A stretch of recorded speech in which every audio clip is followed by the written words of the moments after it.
আর আল্লাহ তাআলা সম্পর্কে আপনি যে ধারণা পোষণ করবেন, আল্লাহ তাআলা কিন্তু আপনার সাথে সেই ব্যবহারই করবে। আল্লাহকে নিয়ে আপনি যে চিন্তা করবেন, আল্লাহ আপনার সাথে সেরকম করে ট্রিট করবে। কাজেই যে কোনো বিপদ আপদ যদি ঘটে যায় বা ঘটছে বা সামনে ঘটতে পারে, কখনো হায় হুতাশ করবেন না। কারণ আল্লাহ তাআলা কিন্তু মানুষকে ক্ষুধা, তার জীবন, ফল ফসল এগুলো দিয়ে কিন্তু পরীক্ষা করবে, বিভিন্ন ক্ষয়ক্ষতি করে মানুষকে পরীক্ষা করে যে তার ইমানটা কতটা মজবুত। এই সময় যদি আপনি হায় হুতাশ করেন, আপনি ফেল।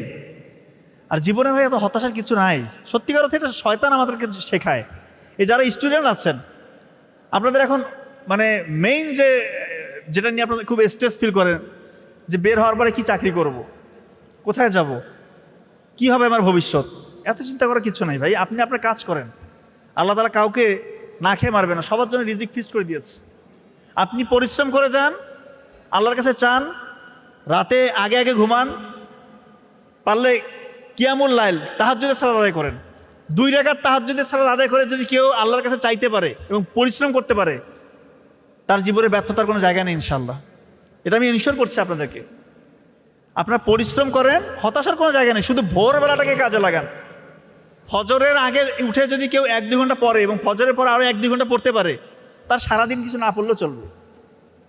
5 বছর পরে আপনি কোথায় যাবেন আপনি নিজেও চিন্তা করতে পারতেছেন না।